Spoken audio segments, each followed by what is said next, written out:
Salut YouTube! Quelle n'a pas été ma surprise aujourd'hui en voyant une petite mise à jour très sympathique de la part d'Anycubic. Je te préparais une vidéo concernant Orca by Anycubic en version bêta et Vlatipa que le constructeur a balancé la version 1.0 d'Orca Anycubic. Comme je te l'avais dit lors de ma vidéo de présentation de la Cobra 3 Combo, je n'étais pas du tout fan du slicer maison d'Anycubic et je n'ai pas été le seul. Donc le constructeur a entendu la communauté et s'est rapidement mis au travail pour nous proposer un nouveau slicer basé sur Orca, qui au passage est pour moi un des meilleurs slicers disponibles. Il s'agit donc d'Anycubic Slicer Next. Voyons ensemble l'installation. Le nouveau slicer propose la prise en charge bien évidemment de la Cobra 3, mais également de sa grande sœur, la Cobra 2. Bon, pas besoin des trois autres, je vais juste sélectionner la Cobra 3. Pour la gestion du filament, je laisse tout par défaut. Une fois que c'est fait, Orca se lance, mais vite rattrapé par une mire de connexion d'Anycubic. Et c'est là la grande surprise pour ce nouveau slicer, la prise en charge du contrôle à distance de la machine. Alors oui, c'est peut-être con, mais la bêta ne la proposait pas du tout. Poursuivons. Donc je mets mon identifiant et mon mot de passe. La machine est directement reconnue, la CE n'affiche rien, normal puisqu'il est éteint. Bref, nous retrouvons tout ce qu'il faut pour le contrôle à distance, les impressions en cours, les températures de la buse et du plateau, mon imprimante, la caméra, la CE et les contrôles des axes. Alors j'ai voulu aller checker la caméra, ne voyant rien arriver, j'ai rafraîchi et là, petit bug, toute l'interface s'est mise en chinois. Pas bien grave, allons checker les langues disponibles. Alléluia, du français. L'application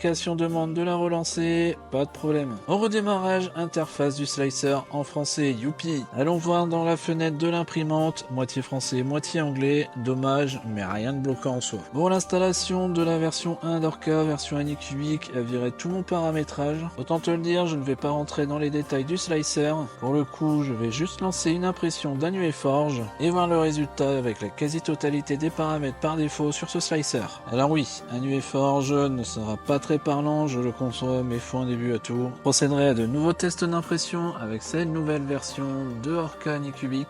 Si par ailleurs une vidéo sur UEForge t'intéresse, n'hésite pas à me le dire en commentaire. Allez, on adapte les hauteurs de couche, très important pour un UEForge. Un remplissage à 100%. Je baisse la vitesse d'impression initiale à 20 mm par seconde, histoire que cela adhère bien au plateau. Je vire la tour de purge, pas besoin sur ce type d'impression. Voilà, une fois que c'est fait, je vais reparamétrer dans la foulée mes 4 bobines en cliquant sur le plus à côté du mot filament. J'en ajoute donc 3 autres. Je mets les petites couleurs qui vont bien, donc pour le coup, pour l'UEForge, j'aurai du noir, du blanc, du gris et le quatrième, OSEF. Tant qu'à faire, je vais enregistrer mon pré-réglage. Première découpe pour que le modèle encaisse le paramétrage du slicer et ensuite je vais procéder au changement de couleur par palier. Pour ce faire, tu te positionnes sur la couche qui va bien, tu fais un clic droit, changer filament et hop tu sélectionnes la couleur. Nouvelle découpe. Et j'envoie le tout à distance sur l'imprimante. L'impression va démarrer automatiquement. Alors ce qui manque, c'est le choix à l'utilisateur de juste l'envoyer vers le stockage de la machine ou l'envoyer et l'imprimer. Peut-être que cela viendra par la suite. Allez, on se retrouve une fois l'impression terminée pour toi dans quelques secondes. L'impression s'est bien passée malgré un petit décollement sur l'un des coins. Ça fait un moment que je n'ai pas nettoyé le plateau, je vais arranger ça de suite. Voici donc un autre exemplaire avec un plateau bien plus propre. Cette version d'Orca Anycubic 1.0 semble bien plus similaire à Orca classique en termes de paramétrage et de fonctionnalité. En tout cas, je suis ravi de pouvoir profiter de cette version d'Orca Made in Anycubic qui, je l'espère, sera bien optimisée pour nos Cobra 3. Il ne me reste plus qu'à refaire mes tests puisque je les avais fait pour la version bêta. Là, aujourd'hui, ils n'ont plus vraiment de sens. Voilà, vidéo rapide, sans prise de tête. Si celle-ci t'a plu, n'hésite pas à mettre un pouce bleu de l'amour et à t'abonner. Cela aide la chaîne dans son référencement. N'oublie pas que le code JH3D te donne droit à 25 € de réduction sur le site d'Anycubic France. Je te mets les liens affiliés dans la description. Sur ce, je te fais des poutous. Allez, ciao YouTube.